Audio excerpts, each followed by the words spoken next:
രാജ്യം ഈ ഐക്യം നിലനിർത്തണം. ഈ 11 സൈനികർ കൊല്ലപ്പെട്ടുവെന്ന് ഐക്യം പാകിസ്ഥാനും ഇടയിൽ ചർച്ചയുണ്ടാകും. എടാ, നിന്റെ കയ്യിൽ ഇന്നാള് മേടിച്ച പൈസ ഉണ്ടോ എടുക്കാൻ? വാറും വന്നു, എന്നാ ചെയ്യേണ്ടതെന്ന് അറിയത്തില്ല. കയ്യിൽ 5 പൈസയില്ല. നീ ഒന്ന് നോക്കിയിട്ട് വിളിക്കാവോ?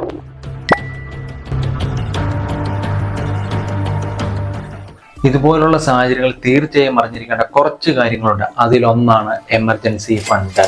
6 to 12 മാസത്തേക്കുള്ള ചെലവിലുള്ള പൈസ കരുതി വെക്കണം. അത് ലിക്വിഡായി ക്യാഷും ബാങ്ക് അക്കൗണ്ടിലും വേണം. അത് ഈസി ആക്സസിബിളും ആയിരിക്കണം. സെക്കൻഡ് ഈസ് ഡെപ്റ്റ് മാനേജ്മെന്റ്. ഹൈ ഇൻട്രസ്റ്റ് ആയിട്ടുള്ള ഡെപ്റ്റും കാര്യങ്ങളും ആദ്യം അടച്ചു തീർക്കുക. പുതിയ ഹൈ റിസ്ക് ലോൺസും കാര്യങ്ങളും എടുക്കാതിരിക്കുക.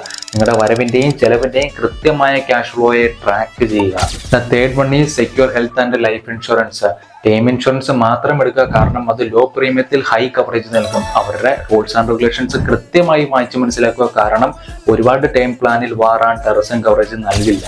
Last is stay informed and not panicked. മാർക്കറ്റിലുണ്ടാകുന്ന ഓരോ അപ്ഡേറ്റ്സും ഫ്രീക്വന്റ് ആയി നോക്കുക. അതുപോലെ തന്നെ ട്രസ്റ്റഡ് ആയിട്ടുള്ള സോഴ്സസിനെ മാത്രം ഫോളോ ചെയ്യുക. ഇതുപോലുള്ള ഇൻഫോർമേറ്റീവ് വീഡിയോസിനായി ഫോളോ ഫോർ മോർ.